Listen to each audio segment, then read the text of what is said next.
नमस्कार दोस्तों, स्वागत है आप सभी का मेरे YouTube चैनल पर। दोस्तों, आज हम जो डिस्कस करने जा रहे हैं पेपर, ये है असिस्टेंट ग्रेड 3 AGDO, जिसका एग्ज़ाम हुआ था दिसंबर के समय। इसका हिंदी सेक्शन का ये क्वेश्चन है आज जिसे हम डिस्कस करने जा रहे हैं। और ये जो आंसर जो है, ये फाइनल आंसर है जो आयोग द्वारा लिया गया है। तो आइए हम देखते हैं इनके राइट आंसर्स क्या क्या लिए गए हैं। ये जो पेपर लेने का मेरा पर्पस ये है कि ये जो क्वेश्चंस आए हुए हैं, ये रिपीट होने के भी चांसेस बहुत ज़्यादा रहते हैं आने वाले एग्ज़ाम में, क्योंकि अभी और भी एग्ज़ाम होने वाले हैं। तो उसमें ये हेल्पफुल रहेगा। साथ ही साथ आपको ये बात भी पता चलेगी कि इसमें जो है हिंदी का जो लेवल है, क्वेश्चन लेवल है, वो किस लेवल तक का मतलब पूछ रहा है, कितना हाई लेवल कर दिया है। तो आपको उससे भी जो है नई नई चीज़ें आप इसमें देखने और पढ़ने मिलेंगी। तो आइए देखते हैं लाइन से।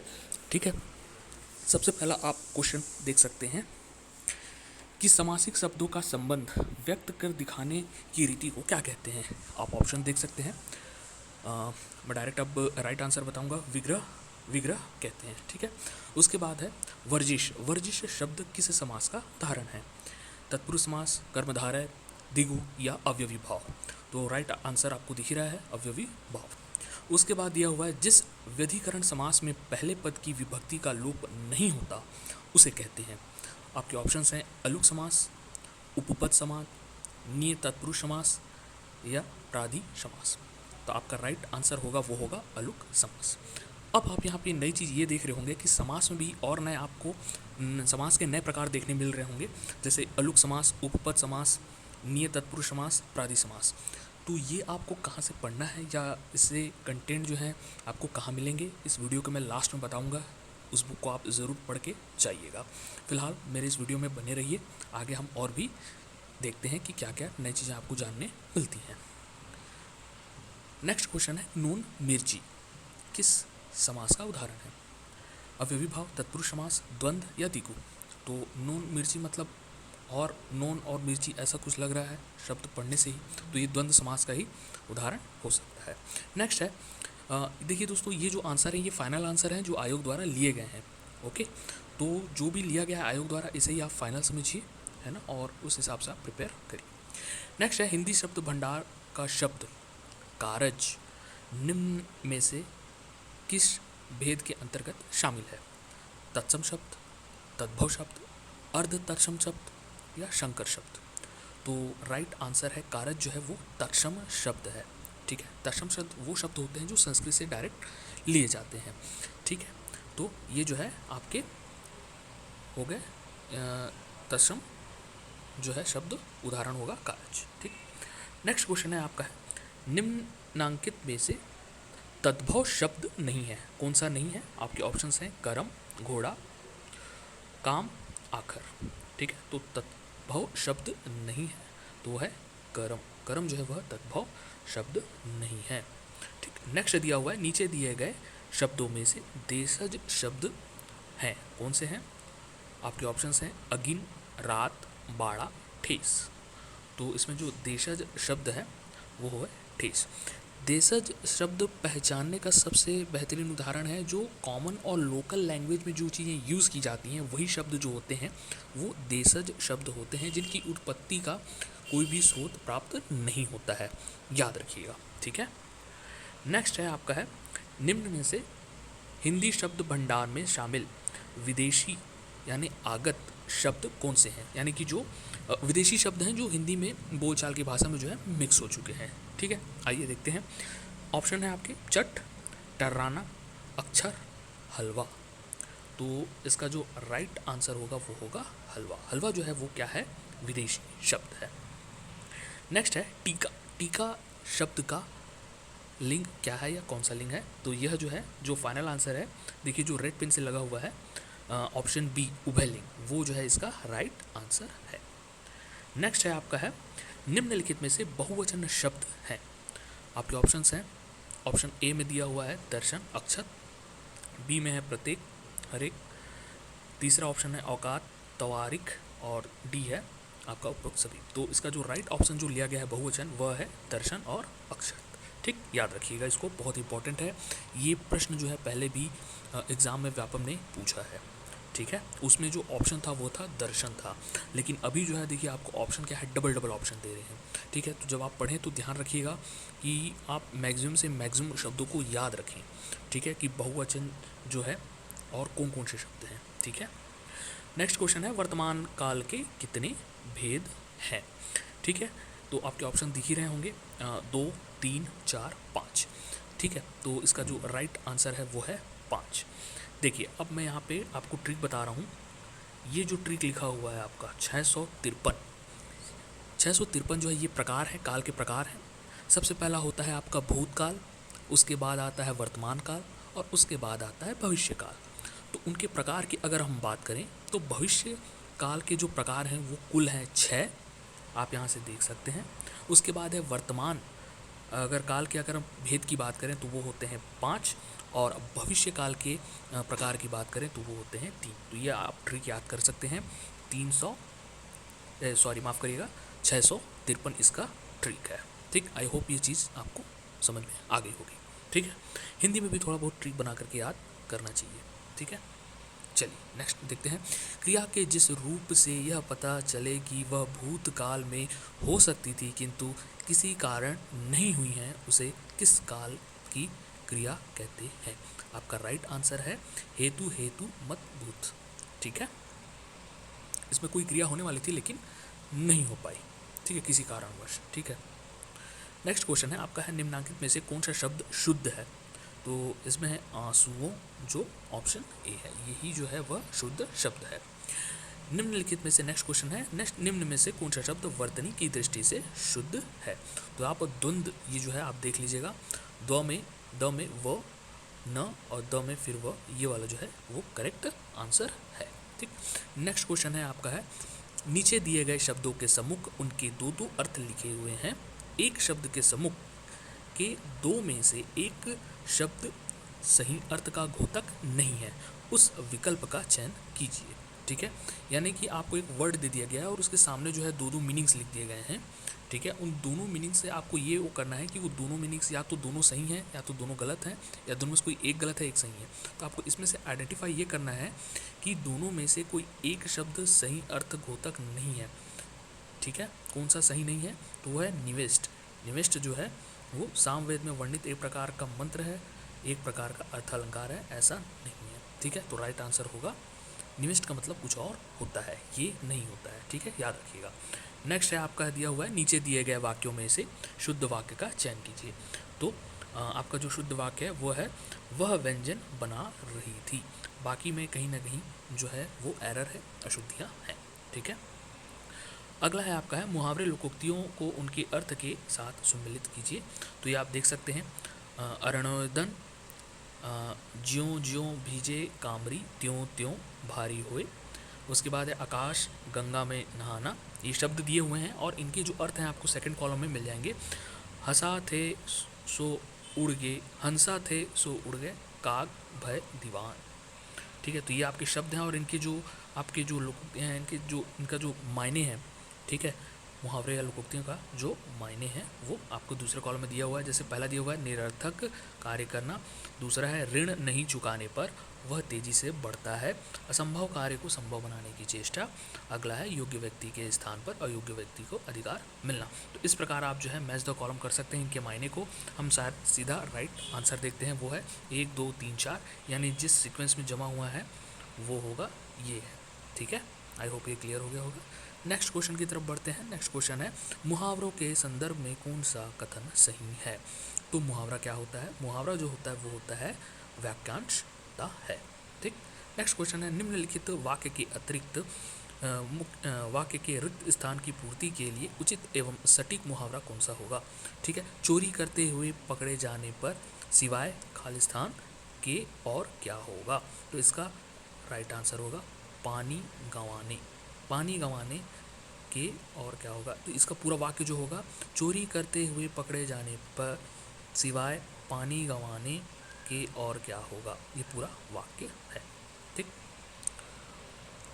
ये जितने भी आंसर हैं दोस्तों ये अमेंडमेंट आंसर हैं जो आयोग द्वारा फाइनल लिए गए हैं। ठीक है, इसलिए मैं ये वीडियो बना रहा हूँ ताकि आपको इसके राइट आंसर आपको पता हो। कई लोग जो हैं तैयारी करते हैं लेकिन राइट आंसर लगा के रखे नहीं थे, पेपर दे दी रहते हैं, रखे रहता है, ना तो एनालिसिस करते हैं, ना ही जो फाइनल आंसर आयोग द्वारा लिए जाते हैं, ना ही उस पर टिक करके रखे रहते हैं।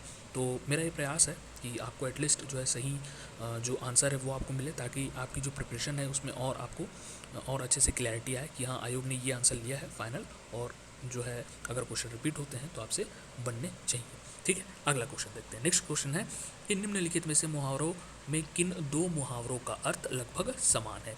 पहला है पेट का पानी न हिलना, दूसरा है पेंच में पड़ना, तीसरा है पेट में घुसना, और चौथा है पेट में बात बचाना। ठीक है, तो इसमें जो पहला और चौथा जो है यानी कि पेट का पानी न हिलना और चौथा जो है पेट में बात बचना, इन दोनों का अर्थ जो है लगभग समान है। ठीक, नेक्स्ट क्वेश्चन है आपका है विदुदय का सही संधि विच्छेद होगा।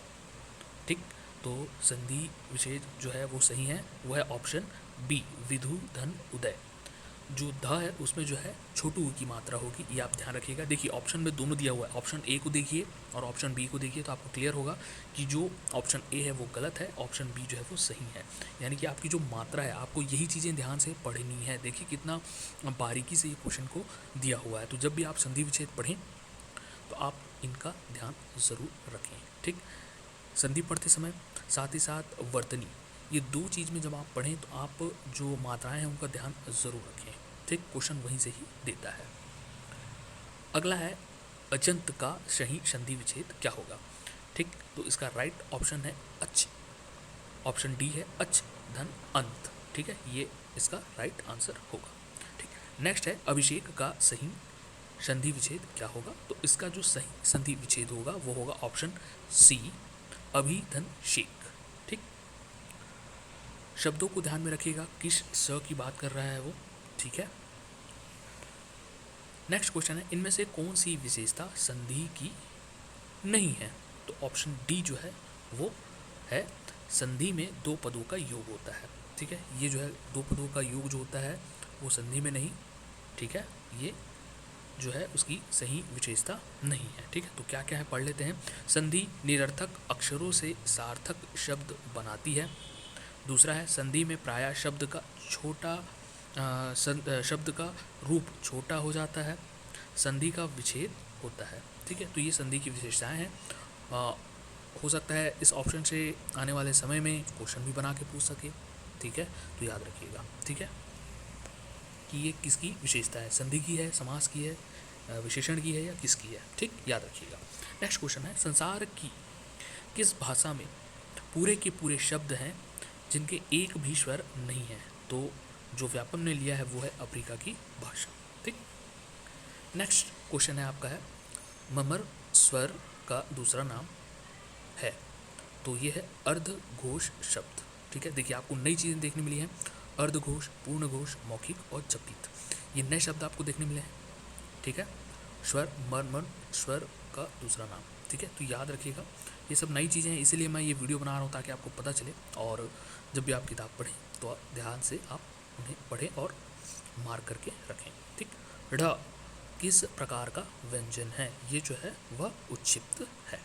ठीक है, एक और होता है, मैं वो भी बता देता हूँ, वो होता है ये जो बिंदी लगी हुई है, यह भी जो है वो क्या होता है, उच्छिप्त व्यंजन होता है। यानी एक ये है और दूसरा जो है ये ढ है जिसपे नीचे जो है बिंदी लगी हुई है, इसे याद रखिएगा। नेक्स्ट, निम्न में से सही वर्तनी वाला शब्द है?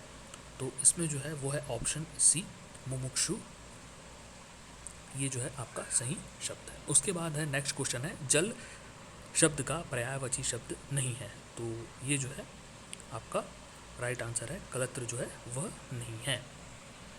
बढ़ते हैं नेक्स्ट क्वेश्चन की तरफ। वह तेज आंधी जिसके साथ बारिश भी हो, वाक्यांश के लिए एक शब्द क्या है? तो वो है झंग्या। ठीक है, झंग्या जो है उसके लिए एक शब्द है।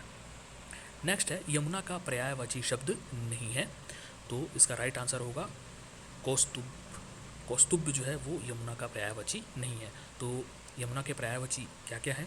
तरणिजा है, कालिंदी है और सूर्य तनया है। ठीक है, याद रखिएगा, हो सकता है इन ऑप्शन से भी क्वेश्चन बन जाए।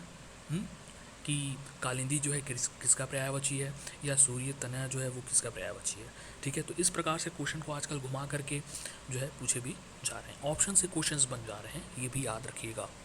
ठीक है, नेक्स्ट क्वेश्चन है, हजारों टांकी सहकर महादेव बनते हैं, इसका अर्थ क्या है। तो इसका जो राइट आंसर है वो है ऑप्शन ए, कष्ट उठाए बिना महत्व नहीं मिलता। ठीक है, कष्ट उठाए बिना महत्व नहीं मिलता। ये उसी प्रकार है कि जब सागर मंथन हुआ था तो शिव जी ने जो है विष के प्याला को पी करके जो है ना पी लिया था, इसलिए वे जो है ये उसी प्रकार का ही उदाहरण है, उनकी महत्ता और बढ़ गई। उसी प्रकार का ही कि कष्ट उठाए बिना महत्व नहीं मिलता। ठीक है, नेक्स्ट क्वेश्चन है, गिरोह। गिरोह शब्द निम्नलिखित में से किस वर्ग में आएगा। तो गिरोह जो है वो क्या है, समूहवाचक आएगा। ठीक, नेक्स्ट है आपका है, किस शब्द का प्रयोग दो सर्वनाम में होता है। तो वह होता है आप। ठीक है, आप जो है वो उत्तम पुरुष और मध्यम पुरुष में होता है। ठीक, नेक्स्ट है आपका है, निम्न में से कौन सा वाक्य प्रविशेषण का उदाहरण है। तो इसका राइट आंसर है ऑप्शन डी, क्षत्रिय बड़े साहसी होते हैं। देखिए इसमें प्रविशेषण कैसे होगा, यानी कि विशेषता विशेषण की भी और विशेषता बताए। ठीक है, तो क्षत्रिय, देखिए अगर ये सामान्य अगर विशेषण की अगर बात करता तो होता क्षत्रिय साहसी होते हैं, साहसी उनका गुण है जिसकी विशेषता बता रहा है क्षत्रिय की। लेकिन बड़े साहसी हैं, तो ये जो बड़ा जो शब्द है वो उसे प्रविशेषण, मतलब विशेषण की भी और विशेषता बताए, उसे प्रविशेषण कहते हैं। ठीक, नेक्स्ट क्वेश्चन है, तुम्हें यह काम करना चाहिए। यह वाक्य संयुक्त क्रिया के अंतर्गत किस क्रिया का उदाहरण है। तो क्रिया के प्रकार से देखिए ये क्वेश्चन पूछ दिया है। ठीक है, तो जब आप पढ़ें तो ध्यान से पढ़िएगा। ठीक है, संयुक्त क्रिया के, तो इसका राइट ऑप्शन है आवश्यकता बोधक क्रिया। ठीक, नेक्स्ट क्वेश्चन है आपका है, हिंदी में प्रयुक्त निम्न शब्द मूलतः किस अन्य भाषा से आए, इन शब्दों को उनके संबंधित भाषा के साथ सम्मिलित कीजिए। ठीक है, ये ऑप्शन देख सकते हैं, गल्प, हाल, चालू, नीलाम। ठीक, दूसरे तरफ जो कॉलम में दिया हुआ है मराठी, बंगाली, अरबी, फारसी, पुर्तगीज़ या स्पेनिश की शब्द से आए हुए हैं। तो इसका राइट ऑप्शन है वो है 2, 3, 1, 4, यानी कि गल्प जो है वो आपका बंगाली है, उसके बाद है हाल जो है वो आपका है अरबी फारसी, चालू जो है वो मराठी भाषा का शब्द है, और आपका जो लास्ट है नीलाम जो है वो है आपका पोर्तुगीज़ है। ठीक, ये क्वेश्चन जो है आपके एसीएफ के भी एग्ज़ाम में ये क्वेश्चन जो है पूछा जा चुका है, सीजीपीएससी द्वारा जो लिया गया था एग्ज़ाम एसीएफ का 5 दिसंबर को 2021 को, उसमें भी क्वेश्चन पूछा गया था। ठीक है, नेक्स्ट है आपका है, कंज शब्द का अर्थ नहीं है। तो कंज शब्द का अर्थ नहीं है वो है प्राकृतिक, जो है आपका राइट आंसर होगा, प्रकृति नहीं है। बाकी सभी जो है वो क्या है, कंज के शब्द के अर्थ हैं। ठीक, नेक्स्ट है, निम्न में से कौन सा शब्द चैत्य शब्द का एक अर्थ है। तो चैत्र जो है वो क्या है, हिंदी पंचांग का पहला महीना होता है। ठीक, याद रखिएगा। नेक्स्ट है, निम्न में से दीवा शब्द का विलोम शब्द है, वो है रात्रि का जो है विलोम शब्द दीवा होगा। ठीक, बाकी का आप देख सकते हैं, जैसे छाया का विलोम होगा धूप, तिक्त का होगा मधुर, और विकर्ण का होगा संकीर्ण। ठीक, आई होप ये सारे हिंदी के क्वेश्चन जो है आपको क्लियर हो गए होंगे, इन्हें आप देखिए। ठीक है, वीडियो को। और जहाँ तक मैं कह रहा था कि हिंदी की बुक आपको कहाँ से पढ़नी चाहिए, तो वो बुक का नाम है वासुदेव नंदन की बुक आती है हिंदी की, हिंदी व्याकरण की। आप उस बुक को प्रेफर करिए, आपको वहाँ से इस मैक्सिमम जो है आपको वहाँ से हिंदी के नए जो क्वेश्चंस हैं, नए प्रकार हैं, नए समास हैं, जिस प्रकार के हमने बात की थी, अलुक समास, उपपद समास, इस प्रकार की जानकारी आपको उस बुक से मिलेगी। आई होप आपको ये चीज़ें समझ में आ गई होंगी, हेल्पफुल होंगी। और अगर आपको इसी प्रकार का और वीडियो चाहिए होगा तो कमेंट करके ज़रूर बताइएगा। अगर चैनल पे नए होंगे तो सब्सक्राइब ज़रूर करिएगा। इस वीडियो में फ़िलहाल इतना ही, धन्यवाद।